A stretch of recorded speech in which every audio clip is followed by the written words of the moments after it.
UP की 80 लोकसभा सीटों पर किस पार्टी का होगा दबदबा? क्या बसपा कर पाएगी खेल? जी हाँ दोस्तों, आपने बिल्कुल सही सुना। मैं हूं पराग महेंद्र, आप देख रहे हैं नेशनल चौपाल। बता दें कि लोकसभा 2024 के चुनाव के मद्देनजर रखते हुए जिस प्रकार तमाम पार्टियां अपने राजनीतिक दांवपेच को लेकर सियासी मैदान में नजर आ रही है, जिस तरीके से लगातार एनडीए गठबंधन, इंडिया गठबंधन की बातें जोरों पर है, और ऐसे में बहुजन समाज पार्टी लगातार सुर्खियों में बनी हुई है। बहुजन समाज पार्टी को लेकर तमाम तरीके की इंडिया गठबंधन में जो लगातार बातें चलती हुई नजर आ रही है, जहां पर कांग्रेस में एक बड़ा उतावलापन देखने को मिल रहा है कि आखिर जैसे तैसे कैसे भी कर बहुजन समाज पार्टी अगर इंडिया गठबंधन में शामिल हो जाती है तो निश्चित रूप से उत्तर प्रदेश की 80 लोकसभा की सीटें आने वाले लोकसभा 2024 के चुनाव के लिए बड़ी प्रभावित होगी, क्योंकि उत्तर प्रदेश के अंदर में बहुजन समाज पार्टी अपना एक बड़ा दबदबा रखती है, बड़ा वोट बैंक रखती है,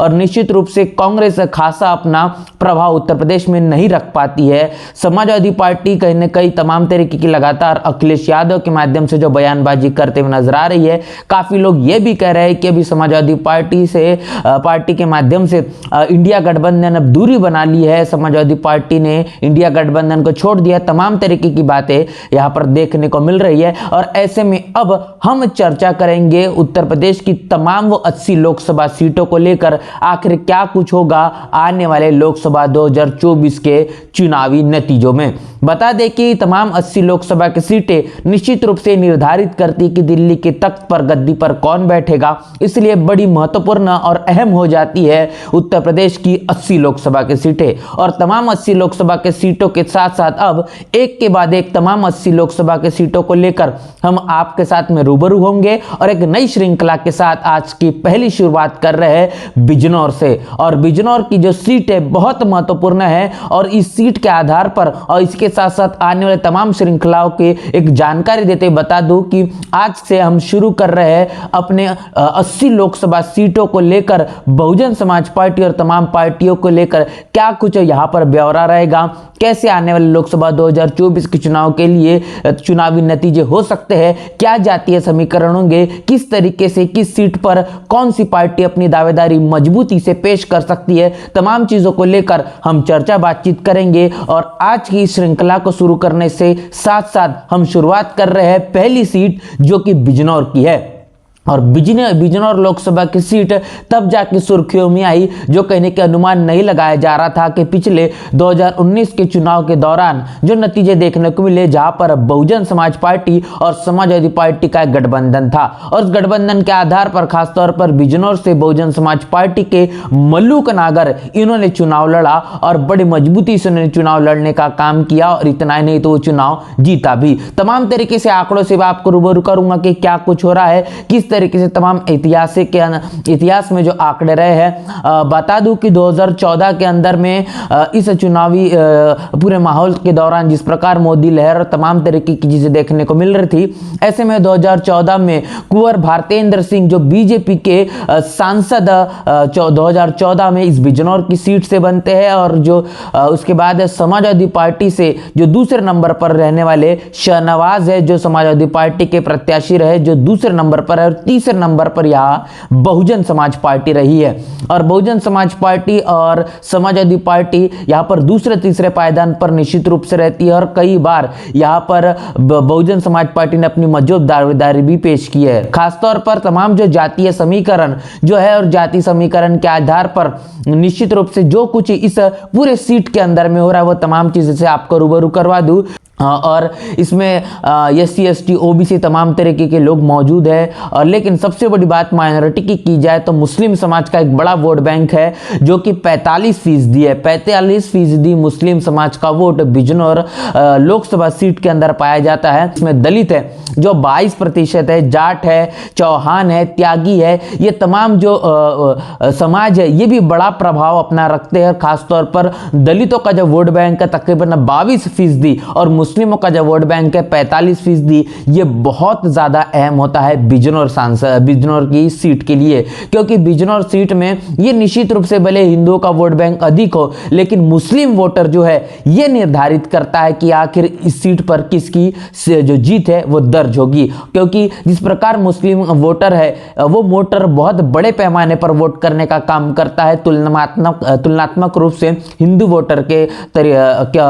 मद्देनजर रखते हुए, और इसीलिए मुस्लिम वोटर ही ये निर्धारित करता है कि बिजनौर की इस सीट को कौन जीतेगा। अब सबसे बड़ी बात यह है कि तमाम तरीके से जो तमाम पार्टियों के माध्यम से इस सीट पर चुनाव लड़ा गया, तो इतिहास के अंदर बता दो कि 1989 में बहन मायावती जो बहुजन समाज पार्टी के राष्ट्रीय अध्यक्ष हैं, उनके माध्यम से भी इस सीट को लड़ा जाता है और बड़ी संख्या में इस सीट को बड़ी मजबूती से लड़कर जीता भी जाता है और बहन मायावती उस वक्त सांसद भी बनती है।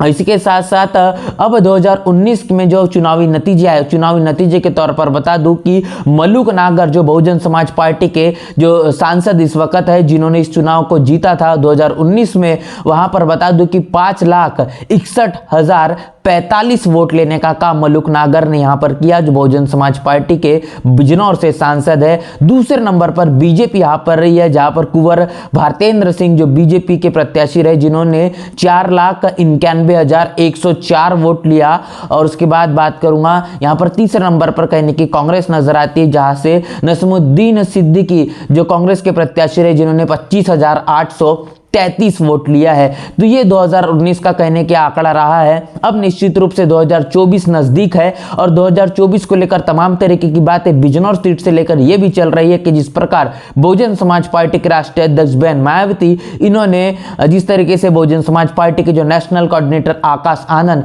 इनको अपना उत्तराधिकारी घोषित कर दिया है और लगातार सुर्खियों में बातें चल रही है। तमाम सूत्रों के हवाले से ये कहा जा रहा है कि ये हो सकता है कि आने वाले लोकसभा 2024 के चुनाव के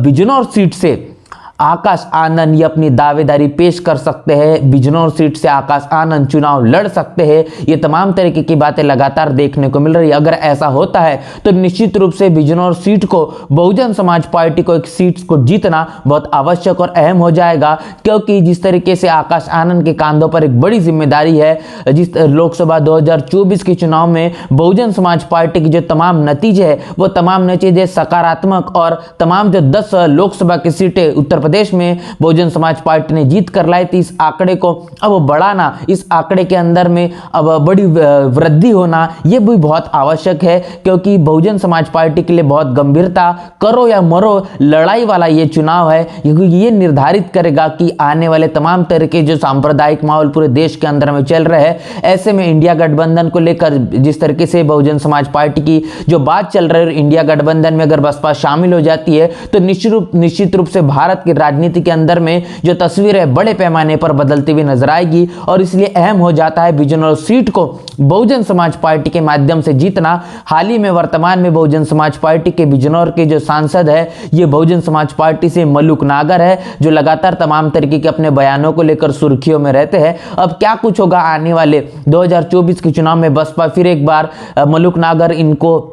अपना प्रत्याशी बनाती या फिर प्रत्याशी को बदल कर नए किसी ऐसे शख्सियत को, ऐसे व्यक्ति को यहाँ पर मौका देने का काम किया जाता है जो इस सीट को जीत कर लाएगा। जिस प्रकार तमाम तरीके समय समय पर यहाँ पर तमाम पार्टियों ने इस सीट पर अपना जो ताकत है वो आजमाई है, और समय समय पर कांग्रेस ने शुरुआती दौर पे इस सीट पर जब बहुजन समाज पार्टी बनने को थी, बहुजन समाज पार्टी की ताकत मजबूत होने को थी, उस समय में कांग्रेस ने इस सीट को जीता। समय के मुताबिक बीजेपी भी यहाँ पर कब्जा करते हुए नजर आई है, लेकिन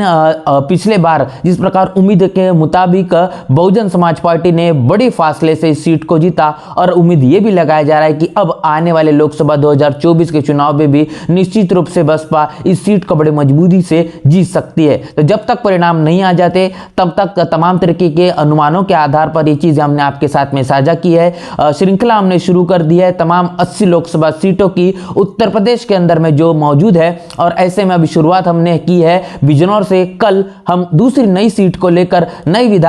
लोकसभा की सीट को लेकर आपके साथ में हाजिर होंगे और तमाम आंकड़ों के साथ और कहीं न कहीं तमाम जो जातीय समीकरण और उनके अनुमानों के साथ आपके साथ हाजिर होंगे और आपको बताएंगे कि क्या कुछ होगा बहुजन समाज पार्टी के माध्यम से तमाम लोकसभा सीटों में, और इसी के साथ साथ किन किन सीटों पर कौन ऐसी पार्टी है, कौन कौन सी ऐसी पार्टी है जो अपनी मजबूत दावेदारी पेश कर सकती है। तो इस पूरी बातचीत को लेकर, तमाम तरीके के आंकड़ों को लेकर क्या आपकी राय प्रतिक्रिया है, बसपा को लेकर इस सीट में कितनी मजबूत दावेदारी है और क्या कुछ होगा आने वाले चुनावी परिणामों में, इसको लेकर आपकी क्या राय है, प्रतिक्रिया में लिखकर जरूर बताएं। बने रहे नेशनल चौपाल के साथ, मिलते नए वीडियो में, तब तक के लिए जय भीम, जय भारत। बहुजन विचारधारा को घर घर तक पहुंचाने के लिए हमारे YouTube चैनल को सब्सक्राइब करें, लाइक करें, कमेंट करें, शेयर करें और बेल आइकन की घंटी दबाना ना भूलें।